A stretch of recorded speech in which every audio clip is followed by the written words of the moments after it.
അസ്സലാമു അലൈക്കും വറഹ്മത്തുള്ളാഹി. അൽഹംദുലില്ലാഹ് അസ്സലാത്തു വസ്സലാമു അലാ റസൂലില്ലാഹി വഅലാ ആലിഹി വഅസ്ഹാബിഹി അജ്മഈൻ. അമ്മാ ബഅദ്. ഏറെ പ്രിയം നിറഞ്ഞ സത്യവിശ്വാസികളെ, സഹപാഠി സുഹൃത്തുക്കളെ, ഇസ്ലാമിലെ ശ്രേഷ്ഠമായിക്കൊണ്ടുള്ള ഒരുപാട് ബന്ധങ്ങളെ പറഞ്ഞെടുത്ത് നമുക്ക് കാണാൻ സാധിക്കും. അതിമഹത്തരമായും അതിപ്രധാനമായിക്കൊണ്ടും ഇസ്ലാം നമ്മെ കൽപ്പിച്ചിട്ടുള്ള, നമ്മോട് പറഞ്ഞു തന്നിട്ടുള്ള ഒരു ബന്ധമാണ് സൗഹൃദ ബന്ധം, സുഹൃത്ത് ബന്ധം എന്നുള്ളത്. പ്രവാചകൻ്റെയും സ്വഹാബത്തിൻ്റെയും ചരിത്രങ്ങൾ എടുത്തു നോക്കുമ്പോൾ നമുക്ക് മനസ്സിലാക്കാൻ സാധിക്കും, അവരത്രമേൽ പ്രാധാന്യം നൽകിയ ഒരു ബന്ധമാണ് സൗഹൃദ ബന്ധം എന്നുള്ളത്. അതിനെ ഒന്ന് ശക്തിപ്പെടുത്തിക്കൊണ്ട് നബി സല്ലല്ലാഹു അലൈഹി വസല്ലം നമുക്ക് പറഞ്ഞു തരുന്നുണ്ട്, അൽ മുസ്ലിമു ലിൽ മുസ്ലിമി കൽ ബുനിയാൻ. ഒരു മുസ്ലിം മറ്റൊരു മുസ്ലിമിൻ്റെ മേൽ ഒരു കെട്ടിടം പോലെയാണ്. യശുദ്ദു ബഅ്ളഹു ബഅ്ളൻ. ആ കെട്ടിടത്തിൻ്റെ പ്രത്യേകത എന്തെന്ന് വെച്ചാൽ അതിൻ്റെ ഓരോ തട്ടുകളും അതിനു മുകളിലുള്ള തട്ടുകളെ ഉറപ്പിച്ചു നിർത്തുന്നു. അത്രമേൽ ശക്തിയേറിയതായിരിക്കണം, അത്രമേൽ കവിയുള്ളതായിരിക്കണം ഒരു മുസ്ലിമിന് തൻ്റെ മുസ്ലിമിനോടുള്ള സൗഹൃദ ബന്ധം, മറ്റൊരു മുസ്ലിമിനോടുള്ള സൗഹൃദ ബന്ധം എന്ന് പറയുന്നത്. നാം ഇന്ന് നമ്മുടെ ജീവിതത്തിലേക്ക് ചിന്തിച്ചു നോക്കുക. നമ്മുടെ സുഹൃത്തുക്കൾ അപ്രകാരമുള്ളവരാണോ? നമ്മുടെ ജീവിതത്തിൽ അപ്രകാരമാണോ നാം നമ്മുടെ സുഹൃത്തുക്കളെ കണ്ടുകൊണ്ടുപോകുന്നത്, കാണുന്നത് എന്നുള്ളത് ചിന്തിച്ചു നോക്കുക. അതുപോലെ തന്നെ നമുക്കറിയാത്ത വിഷയങ്ങളിൽ, നമുക്കറിയാത്ത കാര്യങ്ങളിൽ തൻ്റെ സുഹൃത്തിനെ ഡിപ്പെൻഡ് ചെയ്തുകൊണ്ട് അവനിൽ നിന്ന് ഇൽമു നേടുവാൻ നബി സല്ലല്ലാഹു അലൈഹി വസല്ലമയും അള്ളാഹുവും നമ്മോട് കൽപ്പിച്ചിട്ടുണ്ട്. എന്നാൽ ഏതൊരു ചെറിയ കാര്യങ്ങൾക്ക് പോലും, നിസ്സാരമായിട്ടുള്ള കാര്യങ്ങൾക്ക് പോലും തന്നെ കൊണ്ട് കഴിഞ്ഞിട്ടും താനത് പ്രവർത്തിക്കാതെ തൻ്റെ സുഹൃത്തിനോട് ചോദിച്ച് എല്ലാ കാര്യങ്ങൾക്കും അവനെ ഡിപ്പെൻഡ് ചെയ്തുകൊണ്ട് ജീവിക്കുന്നുണ്ടെങ്കിൽ ആ സ്വഭാവം നാം നമ്മുടെ ജീവിതത്തിൽ നിന്ന് മാറ്റിയെടുക്കേണ്ടതാണ്.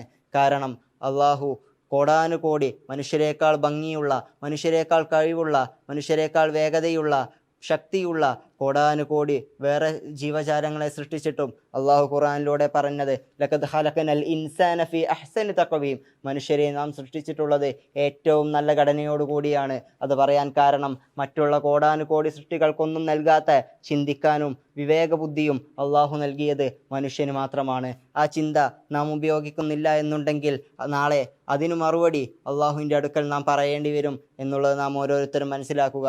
ഹോസ്റ്റലിൽ പഠിക്കുന്ന നമ്മെ സംബന്ധിച്ചിടത്തോളം സുഹൃത്തുക്കളുമായിട്ടുള്ള ബന്ധം എന്നുള്ളത് പൂർണ്ണമായിക്കൊണ്ടും നമ്മെക്കൊണ്ട് ഒഴിവാക്കാൻ സാധിക്കാത്തതാണ്.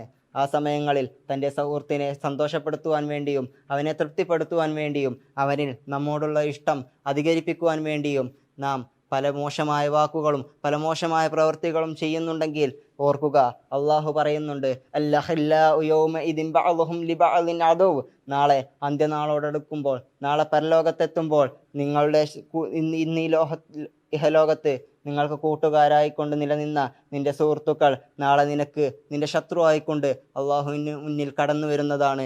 ഇല്ലൽ മുത്തഖീൻ. മുത്തഖീങ്ങൾ ഒഴികെയുള്ള നിന്റെ സുഹൃത്തുക്കളെല്ലാവരും നാളെ നിനക്കെതിരെ സംസാരിക്കുന്നതാണ് എന്നുള്ളത് നാം ഓരോരുത്തരും മനസ്സിലാക്കുക.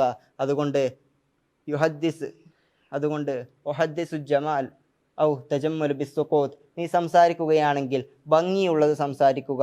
നിനക്കങ്ങനെ ഭംഗിയുള്ളത് സംസാരിക്കാൻ കഴിയുന്നില്ല എന്നുണ്ടെങ്കിൽ നീ നിന്റെ നിശബ്ദത മൂലം അതിനെ ഭംഗിയുള്ളതാക്കുക. അത് നമ്മുടെ ക്യാരക്ടറിനെ, നമ്മുടെ വ്യക്തിത്വത്തെ വിലയിരുത്തുന്നതാണ് എന്നുള്ളത് നാം ഓരോരുത്തരും മനസ്സിലാക്കുക. അതുകൊണ്ടാണ് പ്രവാചകൻ സല്ലല്ലാഹു അലൈഹി വസല്ലം 1400 വർഷങ്ങൾക്ക് മുന്നേ പറഞ്ഞത്, ഫല്യഖുൽ ഖൈറൻ ഔ ലിയസ്മുത്. നിന്നെക്കൊണ്ട് കഴിയുന്നു എങ്കിൽ നീ ഖൈറായിട്ടുള്ളത് സംസാരിക്കുക. അതിന് നിന്നെക്കൊണ്ട് കഴിഞ്ഞിട്ടില്ല എന്നുണ്ടെങ്കിൽ നീ നിശബ്ദത പാലിക്കുക, നീ മിണ്ടാതിരിക്കുക. അതുകൊണ്ട് സ്വാലിഹായിട്ടുള്ള, മുത്തക്കിയായിട്ടുള്ള, മുസ്ലിമായിട്ടുള്ള ഒരു സഹോദരനെ, ഒരു സുഹൃത്തിനെ ലഭിക്കാൻ വേണ്ടി നാം ഓരോരുത്തരും അള്ളാഹുവിനോട് പ്രാർത്ഥിക്കേണ്ടതുണ്ട്. അതുപോലെ തന്നെ നാമും മറ്റുള്ളവർക്ക് ഒരു നല്ല സുഹൃത്തായിക്കൊണ്ട്, ഒരു നല്ല വഴികാട്ടിയായിക്കൊണ്ട് അള്ളാഹുവിൻ്റെ മാർഗത്തിൽ അവരെ പിടിച്ചു നിർത്തുന്ന, അവരെ മുന്നോട്ട് കൊണ്ടുപോകുന്ന നല്ലൊരു സുഹൃത്തായിക്കൊണ്ട് നാം ഓരോരുത്തരും മാറുവാനും ശ്രമിക്കുക. നാഥൻ നമ്മെ ഏവരെയും അനുഗ്രഹിക്കുമാറാവട്ടെ. വആഖിറു ദഅവാന അനിൽ ഹംദുലില്ലാഹി റബ്ബിൽ ആലമീൻ. അസ്സലാമു അലൈക്കും വറഹ്മത്തുള്ളാഹി.